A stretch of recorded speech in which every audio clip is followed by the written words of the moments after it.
Get ready for the trip of a lifetime. This is the series that brings you the most incredible and downright shocking holiday behaviour. Capturing stupid antics on smartphones. With a camera in every tourist's pocket, we're getting into the action like never before. Raw, real and uncensored. This is the world's wildest holidays. Coming up, we go all wobbly on the piste. There's a dust-up at a bus stop and an incredible journey on a tiny motorbike. Unless you decide to stay in your back garden, holidays inevitably involve travel. And if there's one thing we can be certain of, it's that all forms of transport can be very, very dangerous. This lad was backpacking around the world and was just about to record a video message for back home. Holy freight trains, that was close! Let's have another look. Millimeters from death, but what actually hit him? It's a kick in the head! Mr. Driver, you're meant to stamp his ticket, not his face. Presumably he'll be in shock after that. Wow, that guy kicked me in the head! I think I got that on film! Yes, you did catch it on film. On the plus side, it might have knocked some sense into you. Surely the least dangerous form of transport has to be the bus. Nah, not this one. This bus is on the notorious Bisishahar Shami Road in Nepal. And yes, that is a 2,000-foot drop with no guardrail. Oh my God! OMGs all round. I bet they're glad they're inside a nice, safe bus. Say that these doors might not be that secure. In that case, don't lean on them! This must be the most dangerous bus trip in the world. Apart from the night bus in Glasgow, of course. Hold on, where's he going? So we've now got to a stage where the roof rack's going to get stuck under the overhang. So Rinku's had to go ahead and scope out the height so we can get through with a van. It's the narrowest piece of road we've been down. Presumably, this could mean going even nearer the edge. Oh, I thought it might. Absolutely the maddest road I've ever been down. Blimey, thank goodness that's over. Surely it can't get any worse than that. Look at that! Oh my word. Ah, yes. Of course, a huge waterfall. Absolutely amazing. Ready? It's going to look good. It's going to destroy the camera. If I remember my maths correctly, rock plus water times slippy road carried to 4 equals... Get me off this bus! Whoa! There we go.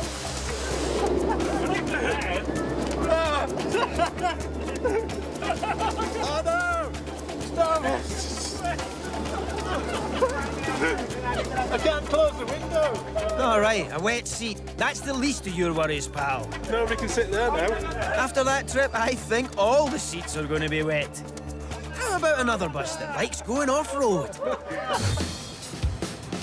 Yep, here's the bus. Looks pretty standard. Until it does this. No, the driver hasn't made a terrible error. This is the amphibibus that crosses the Terengganu River in Malaysia. What a very good idea. If you ever do go on it, try to get a seat on the top deck, unless you're very good at holding your breath. But by far the most common travel fear isn't trains or buses, it's planes, and for a good reason. Here's a plane trying to land at the airport on the popular holiday island of Madeira. As you'll notice, it's quite hilly. In fact, the runway is uphill. Bing bong! This is your captain speaking. Today, just to mix things up a bit, we've decided to land sideways. It must be a work experience pilot. That explains it. Let's have another go, eh? Because 10 minutes later, the fog's rolled in, and he's going for another sideways landing. This must be a queasy jet flight. It's a good job the plane's a long way away, because the sound of passengers screaming can give you a headache. Try number 3. Come on, fella. You need to do this to get your pass in GCSE piloting. How does he make it hover like that? That is not normal. And third time lucky. Thank heavens. Bing bong! Doors to manual. Cross-check and please wait until you're in the arrivals area before throwing up or releasing your bowels. But after all those terrifying transport tales, here's a guy who's made a career out of circumnavigating the world. And if he's done that, he must be really smart. Okay, maybe not smart exactly. Let's meet the guy and hope for the best. Ow. My name is Ed March, I'm from Devon, I'm an adventure motorcyclist, and the most unique thing about the way that I travel is that I do it on a pizza delivery bike. Somebody, somewhere, is going to be waiting quite a while for their margarita. Anyway, back to the story. I had a small, slow bike, which is nice and cheap, and I thought everybody around the world rides one of these, so I'm going to post it to the furthest landmass from England, fly there, and try and ride it home. If you post a motorbike, good luck getting it in a jiffy bag. So where did you go? This is me on my first ever trip. That's going through Thailand. And just every single day there was something that you just did not expect to see, like, you know, bikes carrying 500 ducks on the back. Petrol stations that don't have pumps, they just keep all of the petrol in and Coke bottles. They get out of the funnel. That's me going over the Himalayas, and I kept finding hitchhikers and taking them over toll. The only way to make a bike with 6 horsepower go slower is to put a hitchhiker on the back. That was Christmas Day in Thailand, 4-foot-high Christmas tree on the back. Very festive. But anyone could do that. Show us something more unusual. This was the footage that terrified my mum, where I bribed the Cambodian army with £200. I was riding around one-handed, firing belt-fed machine guns and throwing live hand grenades. I'm holding a live hand grenade. When you're holding a hand grenade with the pin pulled out, it's pretty terrifying, but fun. Messing about with guns and bombs is really very daft, Ed. Even if the Cambodian army say it's okay. I'm afraid I'm going to have to call your mum. But did you have any experiences that were properly scary? Yeah, this was, that was as I was in India. That lorry is going rather fast. That's the wrong side of the road. That is ever so close. I hope nothing terrible happens. Whoa, Nelly! There is complete silence from me for about 5 seconds. Yep, complete silence from Ed, broken only by the lorry driver's cries for help. I can't even compute what's going on. There's this thing in your brain where you're like, is this going to blow up? What do I do? I'll tell you what you do. Get the hell out of there. Just gonna go up. And while you're doing that, give us some facts and figures about your trip. I've done about 120,000 miles over 5 years in total. I reckon overall I'll be happier if I actually fill my head with memories rather than a thing that's made of bricks, you know. And that was it, really. I just wanted to see the world, and I thought I would rather die poor and have loads of memories rather than be rich and have just stayed at the same job for the whole of my life, really. Let's hope Ed's memories go up in value so he can have a happy retirement. Incidentally, if anyone wants to buy a Honda C90 motorbike, 120,000 miles, one careful owner, are you totally crazy? Some more holiday mayhem in a mo, but first, take a look at this. Some guys were on holiday in the Australian outback when they spotted something you don't see every day. But can you guess what happens next?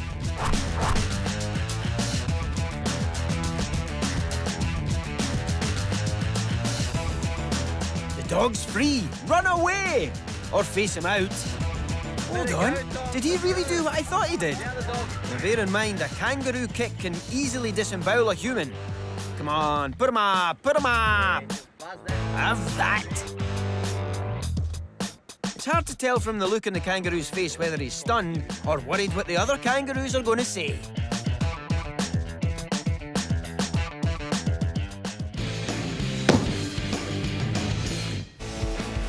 When When people go on snowy holidays, they often think they're being pretty cool.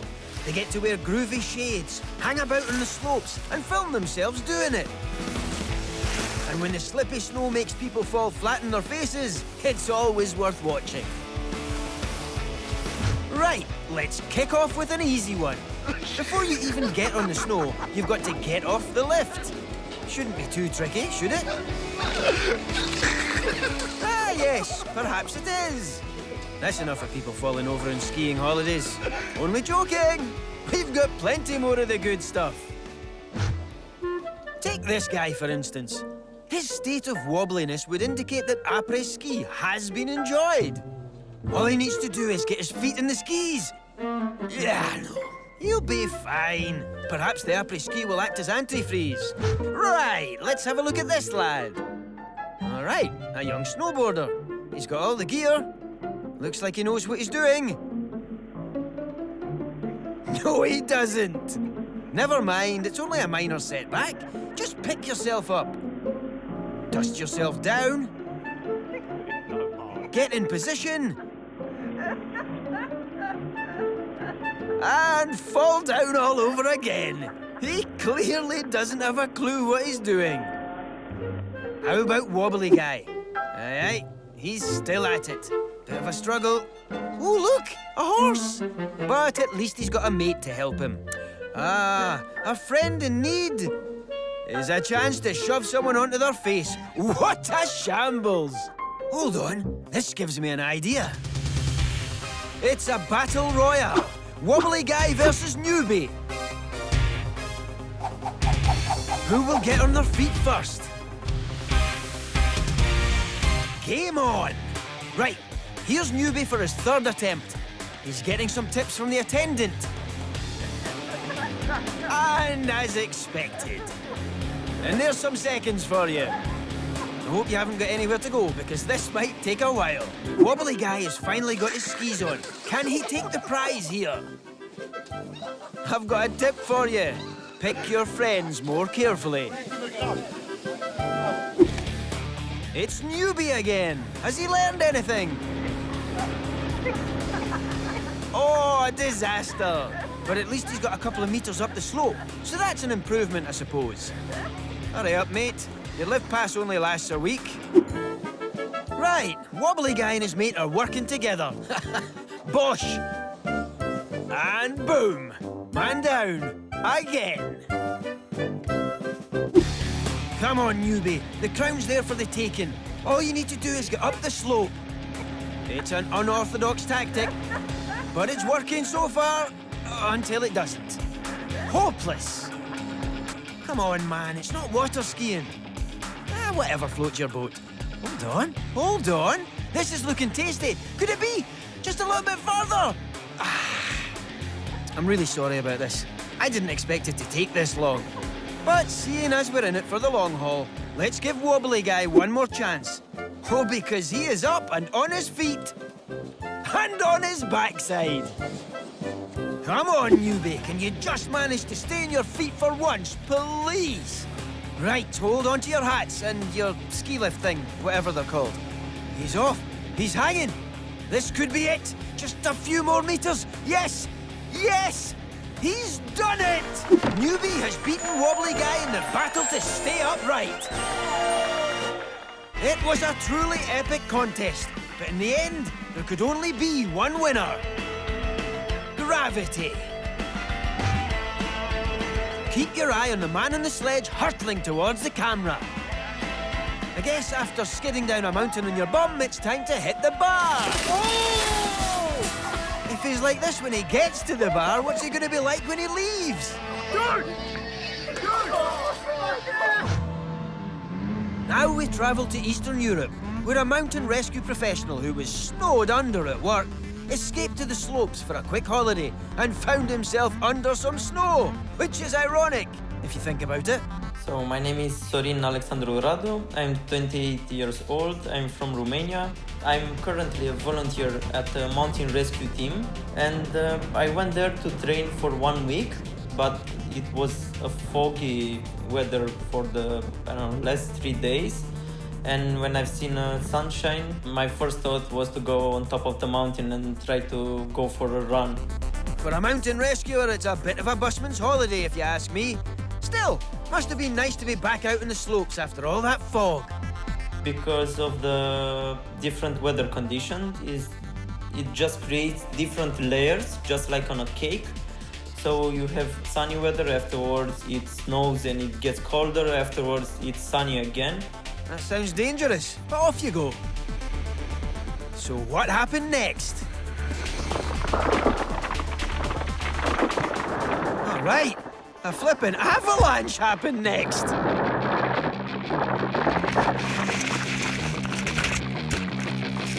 This is what an avalanche looks like from the inside.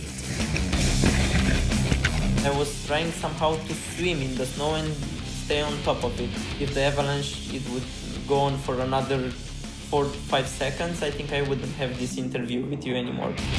Come on, you're being a bit overdramatic. You can always count on your brave and hard-working mountain rescue colleagues to save you.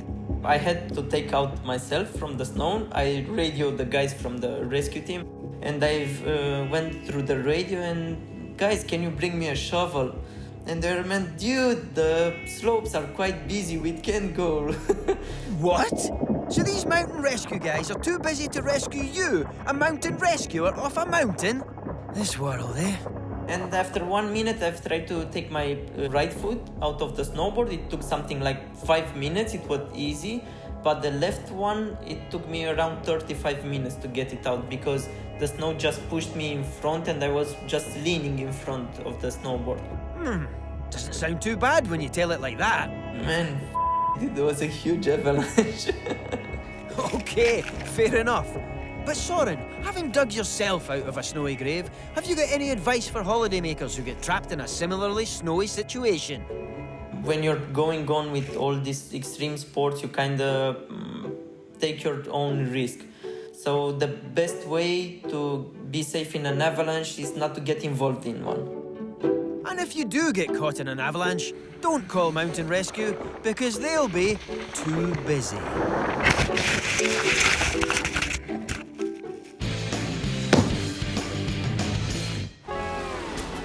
From the treacherous snowy slopes to the haven of the sandy beach, where it ought to be about kicking back and relaxing in the shade.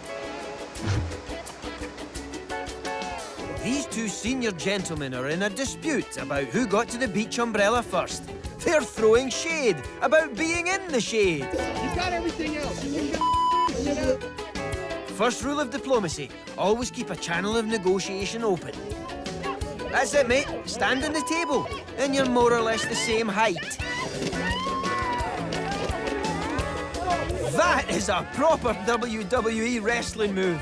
If he doesn't call it the beer cooler, he really should. Ha! If this was on pay-per-view, they'd raise at least enough for an ice lolly. Maybe they're doing it to show off in front of their partners.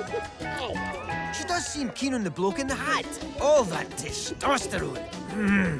You're a tiger. Some British tourists were waiting to catch a bus in Ibiza when they filmed an altercation between a bus driver and two passengers. The bus driver's clearly not afraid to take on a younger man, but he hadn't reckoned with the tactics of his girlfriend. That's what's known in the trade and playgrounds throughout the land as an atomic wedgie. Really not sure what's going on. I don't know what's going through the driver's mind. He got out of his pants by the looks of things. What's going on is a 2-on-1 bundle. This is shocking behaviour. Eventually, the bystanders saw sense and came in to break it up and pulled the younger man away from the driver. All that did was leave an opening for the girl to take over. Eventually, the bystanders just gave up trying to stop it and let them get on with it for a bit. Pull up a chair.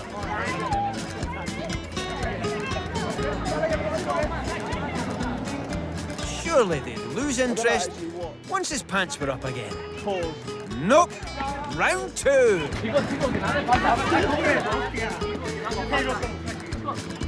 Eventually the fight ended, but the poor driver had to go to hospital to have his underpants surgically removed from his bottom.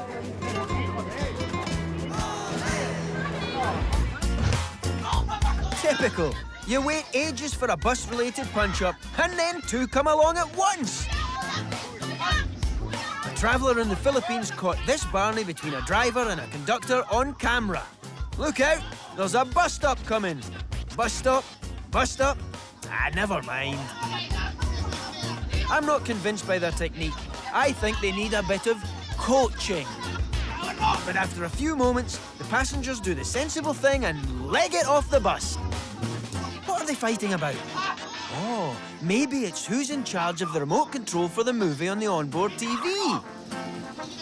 The driver wants Fast and Furious 8, The Fate of the Furious, and the conductor wants Frozen. It's a common problem. Eventually, they agree to disagree. The conductor got off, and the passengers got back on. If any of them haven't paid for their ticket yet, it's their lucky day. It goes to show that picking a holiday punch-up is never a great idea. And it's an even worse one to pick a fight with a bouncer. They're bouncers for a reason. This doorman has his eye on two lads who've just been chucked out of a bar in Ireland. Can't imagine why. And they appear a little unhappy about it. Now they're taking it up with the gentleman on the door. Dear, oh dear, there was absolutely no need for that. Possibly seen a few too many Jackie Chan movies. Here it comes. Oof! And again. Game over. I have to say, I think they had it coming. He's gone. Come on, guys. Leave it. This doorman knows his stuff. You wouldn't let it lie, would you? And now you're lying. On the ground. In the end, they wobbled off with their tails between their legs. You're not coming in here. In fact, the only place you're going is hospital. In a few moments, we'll be hitting the beach. But before then, we're in the car park near the beach. Not much to see right now. Bit of reversing going on. But something spectacular is about to be caught on camera. Can you guess what happens next? Well, it's not a low-speed denting incident or a parking fine being issued. It's a bit more dramatic than that. There she blows. That is going to be a very interesting insurance claim. Wow. Assuming your car hasn't been crushed by a landslide, there are only 3 essentials you need for a day at the beach. Sun cream, ice cream, and most important of all, a camera phone. And that's so you're always ready to capture the action when beaches bite back. Don't believe me? Check this out. This baby is getting its first taste of laid-back beach life. There you go, little one. Breathe it all in. Yeah, thanks, Dad. I'm not sure what's more worrying, the fact it's been dressed in a curtain or that it's been traumatised by a wave. When there's a storm raging near the coast, don't stand on the beach. Make sure to be at a safe distance away on the promenade. Where are they off to? Second thoughts, make sure you're at a safe distance by staying indoors. As we've seen, beaches are not to be trusted, so this couple have been all different and decided to hold their wedding not on a beach, but on a small pier. Yes, very groovy. Attractive friends, attractive couple, able to afford all the travel to some exotic location for the ceremony. Everything is absolutely perfect. Lucky them. Mind you, that is quite a lot of people in that rickety old wood pier. You might want to... Think about holding the ceremony underwater? Yep, that's pretty much the entire wedding party in the sea. Perhaps they planned a collapsing pier, so you'd all have some really cool anecdotes about our wedding later, yeah? Okay, if you've enjoyed those soggy clips, we've got one more for you.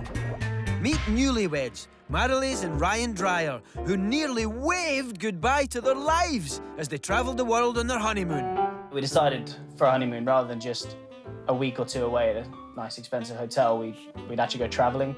The plan was we did Southeast Asia, went to South Africa for Christmas to visit the family, Everything was going swimmingly until Marilyse decided to get creative with a camera on a South African beach, a decision that led to honeymoon horror. I had an idea of a photo that I wanted. I had spotted this amazing rock and the waves had been crashing over it, lovely, and we'd been checking out for quite some time. Right, Marilyse, so you're perched on a rock near a raging sea. You've got your photo op. I can't imagine what'll happen next. Cue a big wave? Nah, that's a bit small. Can you do any better? That's more like it. Yeah, that's very scary. My heart's actually racing a bit looking at it, actually. And the big wave hadn't just ruined their photo. It had something special in store for Marilyse too. Because it was so slippery and green mossiness around us, I was trying to hold on for dear life. And I had put my foot into a crevice to try and basically keep myself on the rocks. And then when the bigger wave came, that must have just, the force of the wave just threw me out of the crevice of the rock. And that, as soon as I came back out bobbing on the other side, my ankle was flopping around everywhere. Flopping hell! The doctor, after having x-rayed it 3 times, explained to me that I had a bimalleolar fracture and dislocation, which was very big words for telling me that both of the bottom ends of my ankle had broken off. That sounds horrific. Once they'd opened up her ankle, inserted metal plates and pins and sewed her back up again, she was half woman, half IKEA bookcase.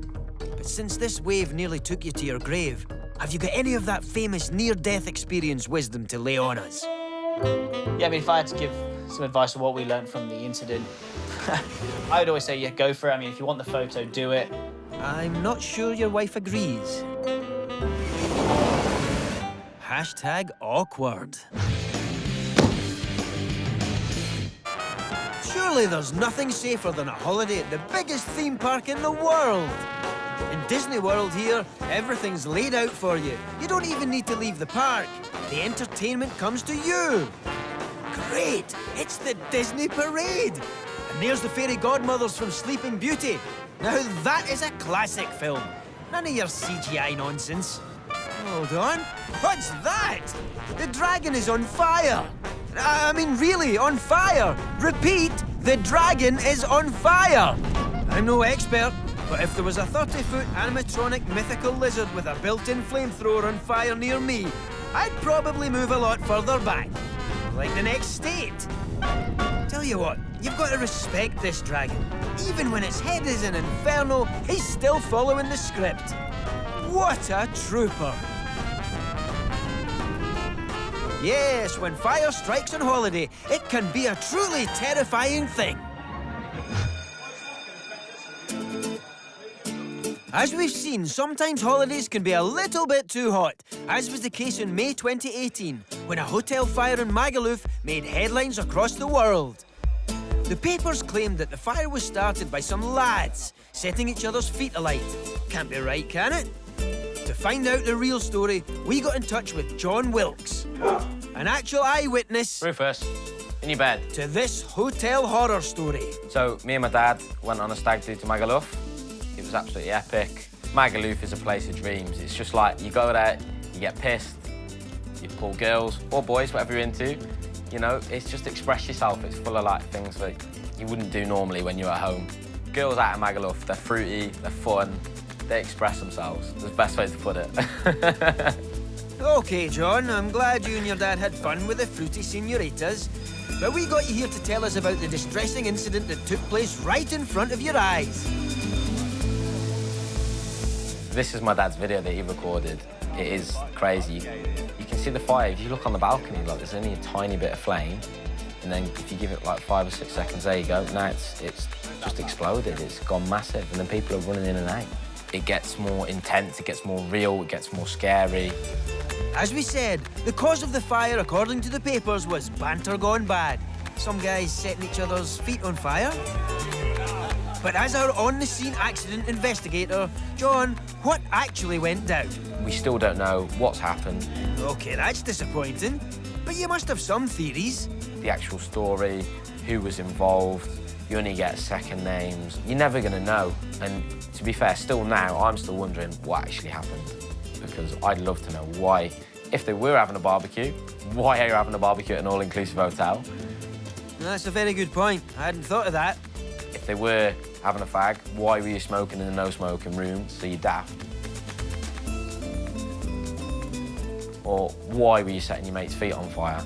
Really? Unless they're proper hairy and you're burning the hairs off, why would you do that? It's stupid. So I'm still wondering, well, to this point, what happened? You know, why? I'm definitely going with your unusually hairy feet theory, John. Thank you.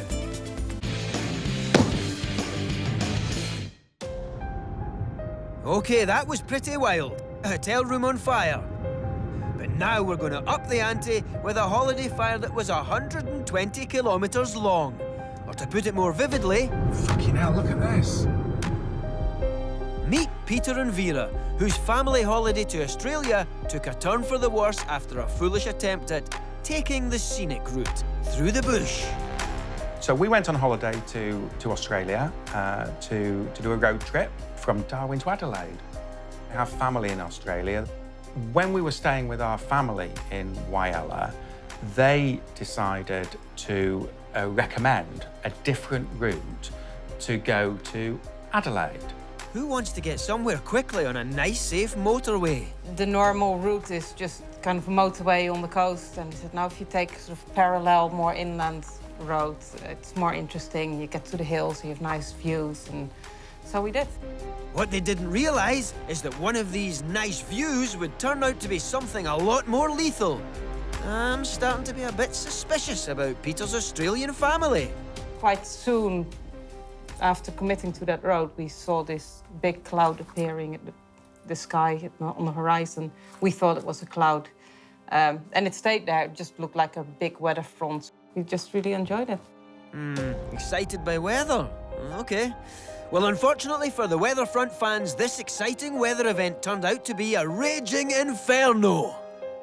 We didn't have a sense of panic at that point. No, not at all. There was no sense of urgency, there was no sense of fear, there was no sense of danger. That changed quite quickly when a guy in a white pickup truck came down the opposite side of the highway. Yeah. Turn around, mate. Get this way. Flames out here now. There's flames. Yeah. Thank you. Thank you. Hot on the heels of the truck driver's advice, Vera received a text that told her to turn on the radio. What she heard chilled them both, which could have been useful given the approaching flames. Emergency warning for a bushfire burning under catastrophic conditions. There is a risk to lives and property. People in these areas are in danger.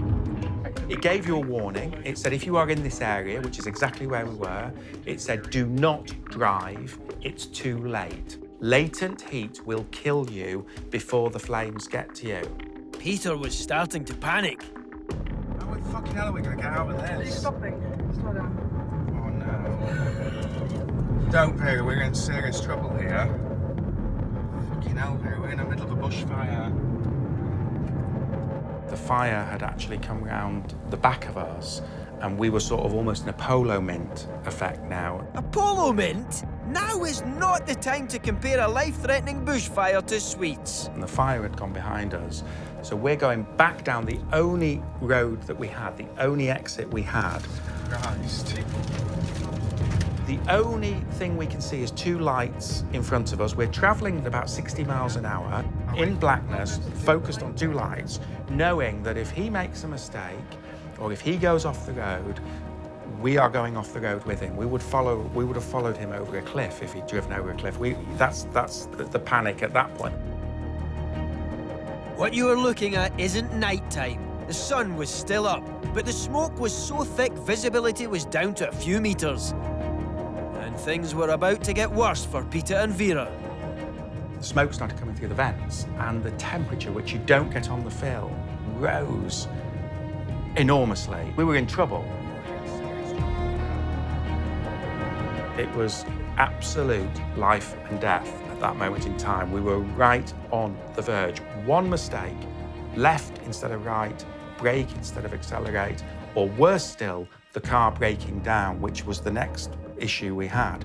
The air intake had gone, the car was running on pure gas rather than fuel and air.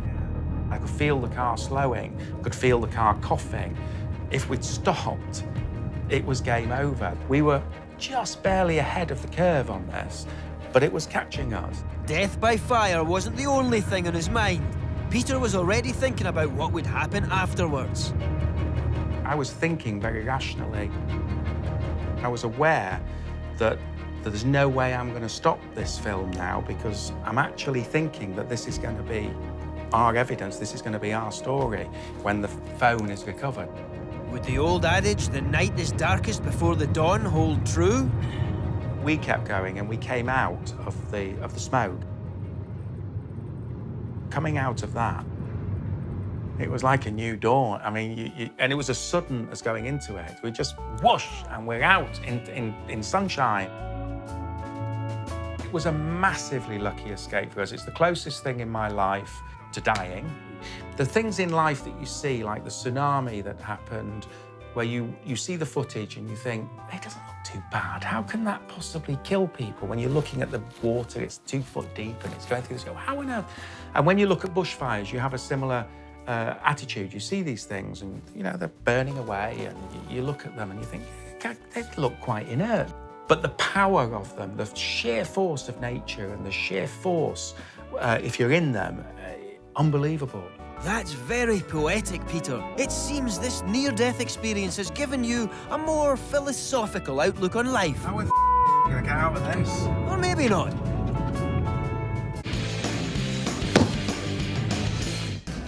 Before we leave the world of holidays on fire, have a look at this. This speedboat has crashed into the bank of a lake. It's in flames, it's got a tank full of petrol, and it could go up at any moment.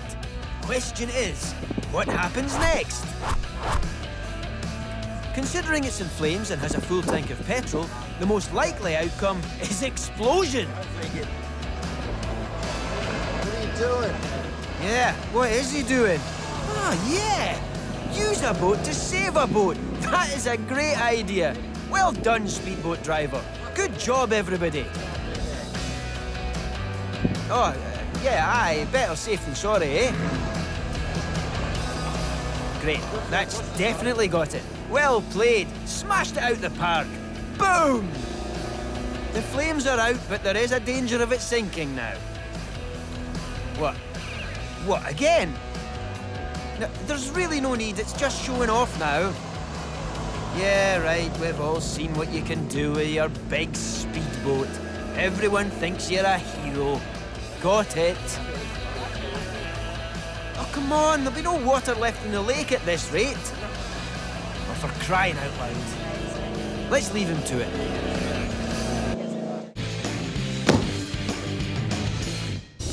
So far this series, we've seen plenty of wild moments on the water. From holidays all at sea to burning ferries.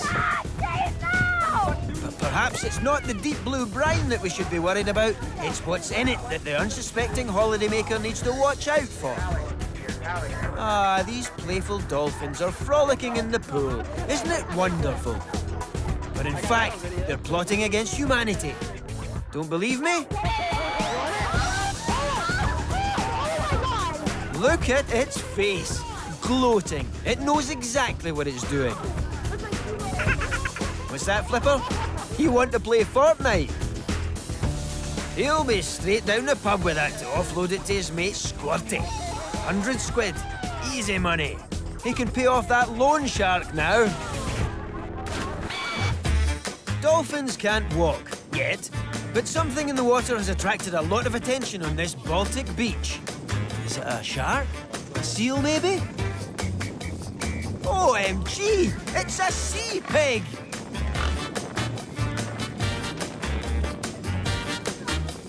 The best thing to do with an aggravated amphibious pig or amphibipig is leave it alone, on account of it being 10 stone of muscle with tusks at one end. Oof. Ooh. Ah, they're acting as a team to try to distract it. And one brave soul decides to go head-to-head with a beastly boar and wrestle it. But he swiftly comes to his senses. Eventually, the boar made its escape along the beach. Thank goodness. Exactly what a pig was doing in the sea in the first place is anyone's guess. Once they team up with the dolphins, we are screwed.